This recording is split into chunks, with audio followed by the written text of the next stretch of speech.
নারী হইয়া বেদ্য হইলা কেমনে? নারী হইয়া চরিত্রহীন হইলা কেমনে? নারী তো সৃষ্টিগতভাবেই লাজুকতা বেশি তার।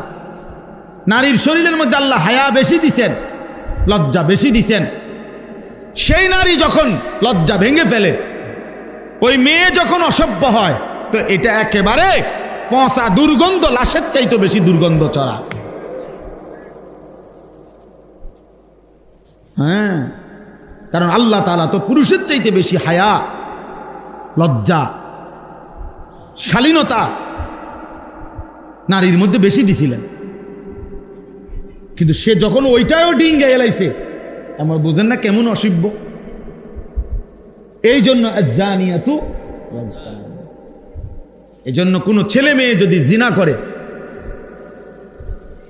নারী পুরুষ যদি জিনা করে, ব্যভিচার করে, আল্লাহ যে শাস্তিটা বলছে কোরআনে, এক্ষেত্রে নারীর কথা আগে বলছে। চুরির ক্ষেত্রে পুরুষের কথা আগে বলছে।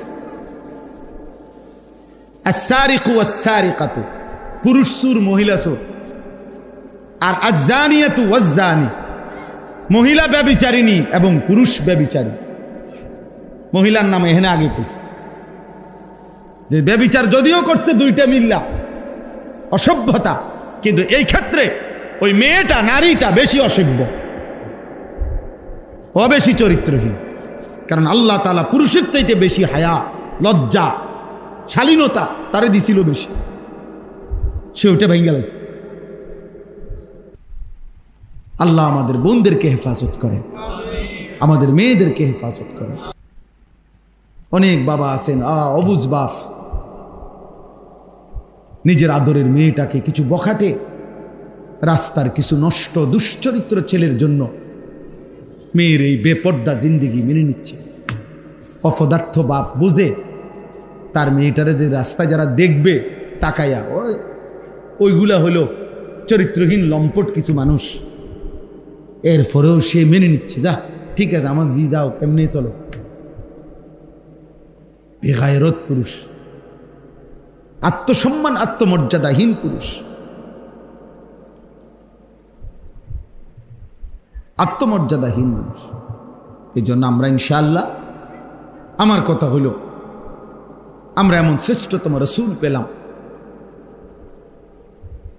আমাদের জীবনে এটাই সবক। এই রবিউল আউয়াল মাস আসতেছে, রবিউল আউয়াল হোক আর রবিউল সানি হোক, মহররম হোক আর সফর হোক, কেউ গালি দেখ আর মন্দ দেখ, যাই বলুক, খোদার 12 মাস আমরা এক কথাই বলে যাই যে আমরা রাসূলুল্লাহ সাল্লাল্লাহু আলাইহি ওয়াসাল্লামের অনুসরণ চাই।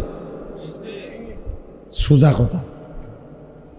গালি দেখ ভাই, কোনো অসুবিধা নেই, এ গালি হুনতে হুনতে তো 21 বছর গেছে গা, আর অসুবিধা নেই। ওয়াহাবি বলুক, ওয়াহাবির আব্বা বলুক, ওয়াহাবির দাদা বলুক, চাচা বলুক, জ্যাঠা বলুক, সমস্যা নাই। কিন্তু আমরা এটাই বলে যাব যে রাসূলুল্লাহ সাল্লাল্লাহু আলাইহি ওয়াসাল্লামের ভালোবাসা মানে নবীজিকে শতভাগ অনুসরণ করা। নবীজিকে শতভাগ কি করা? এটাই ভালোবাসা। যে অনুসরণ করে সেই ভালোবাসে, যে ভালোবাসে সে অনুসরণ। অনুসরণ এটা একদম সহজ হিসাব। আল্লাহ তাআলা আমাদেরকে বুঝার তৌফিক দান করেন। এবার শুনেন, আমি যে আয়াত 10টা পড়ছি, ছোট্ট ছোট্ট আয়াত, এগুলো তর্জমা বলি, ব্যাখ্যা করতে হবে না, এই শুধু তর্জমা করলেই বুঝবে। সূরা বালাদ, কোরআনুল কারীমের 30 নম্বর পারা, 90 নম্বর সূরা। সূরা বালাদ একটা সূরা, ছোট্ট সূরা। এই সূরাটা পড়ছি 10টা আয়াত, মানে পুরা সূরাটার মধ্যে 20টা আয়াত, ছোট্ট ছোট্ট আয়াত। এর অর্ধেক আমি পড়ছি, 10 আয়াত বরাবর। আল্লাহ তাআলা বলতেছেন, লা উকসিমু বিহাদাল বালাদ। আল্লাহ বলছেন, বন্ধু কসম করতেছি আমি এই নগরীর, মক্কা নগরীর। আল্লাহ কসম করে বলছে, একটা কথা সামনে বলবে, ওইটা বলার জন্য কসম করছে। কসম করছে কিসের? মক্কা নগরীর। কিসের? আবার বলে, লা উকসিমু বিহাদাল বালাদ, আমি কসম করছি বন্ধু এই মক্কা নগরী।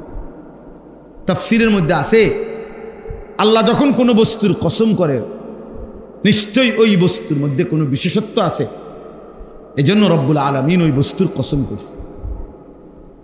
তো এখন যদি আল্লাহকে আমরা প্রশ্ন করি, আল্লাহ মক্কা নগরীর কসম, বা নবীজি বলল, মনে করেন যে মাওলা আপনি মক্কা নগরীর কসম করলেন কেন, কি বিশেষত্ব আছে এখানে? আল্লাহ বলে জানেন না বন্ধু? বাহ! মালিক বলে আনতা হিল্লুম বিহাদাল বালাদ, আপনি যেই শহরে থাকেন, ওয়া আনতা হিল্লুম বিহাদাল বালাদ, আপনি বন্ধু এই শহরে থাকেন বলে, আপনি বন্ধু এই শহরে জন্ম নিয়েছেন, এই অলিতে, এই গলিতে, এই মাটিতে, এই বাতাসে। আপনি বন্ধু শৈশবকাল, কৈশোরকাল, যৌবনকাল, 63 বছর হায়াতের 53 বছর আপনি এই মক্কার অলিতে গলিতে ভালো চলেছেন, ঘুরেছেন। যে মাটিতে বন্ধু আপনার কদম, যে মাটির অলিতে গলিতে আপনার হাঁটা চলা, যেই বাতাসে আপনার ঘ্রাণ লাগে, আমি রব্বুল আলামিন সেই নগরীর প্রতিটা গলিকে গলিকে ভালোবাসি।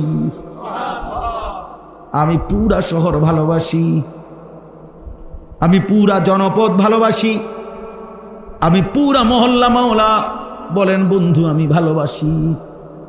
আপনি যে আছেন, আপনার শিশু, আপনার কৈশোর, আপনার যৌবন, আপনার হায়াতের পুরা অংশই তো বলা চলে এখানেই কাটছে। ওয়া আনতা হিল্লুম বিহাদাল বালাদ, আপনি এই শহরে আছেন বলে, বন্ধু থাকেন বলে, আমি আল্লাহ এই শহরের কসম করলাম। কুরআনুল কারীমের মধ্যে আছে আল্লাহ তাআলা নবী সাল্লাল্লাহু আলাইহি ওয়াসাল্লামের একটা একটা অঙ্গের নাম ধরে ধরে আল্লাহ উল্লেখ করেছেন। আলাম নাশরাহ লাকা সাদরাক, এই যে সদরাক আপনার বুক, নবীজিকে বলছে আল্লাযী আনকাদা যাহরাক, আপনার পিঠ। কাদ নারা তাকাল্লুবা ওয়াজহিক, ওয়াজহিকা মানে আপনার চেহারা, আপনার চেহারা। লা তামুদ্দান্না আইনাইকা ইলা মা মাত্তানা বিহি, আল্লাহ বলছে বন্ধু আপনার দুই চোখ তুলে ওইদিকে তাকাবেন না, দুই চোখ। আইনাইকা, সুবহান। লা আমরুকা ইন্নাহুম লাফি সাকরাতিহিম ইয়ামাহুন, লা আমরুকা আপনার পুরা হায়াতের কসম, আপনার 63 বছর জিন্দেগির পুরা কসম খাইলাম আমি আল্লাহ। আপনার চোখও আমার প্রিয়, আপনার পিঠও আমার প্রিয়, আপনার কলিজাও আমার প্রিয়। সুবহানাল্লাহ। একটা একটা চলন আপনার, একটা একটা উঠা বসা আপনার, আমি সব কিছুর সার্টিফিকেট দিচ্ছি।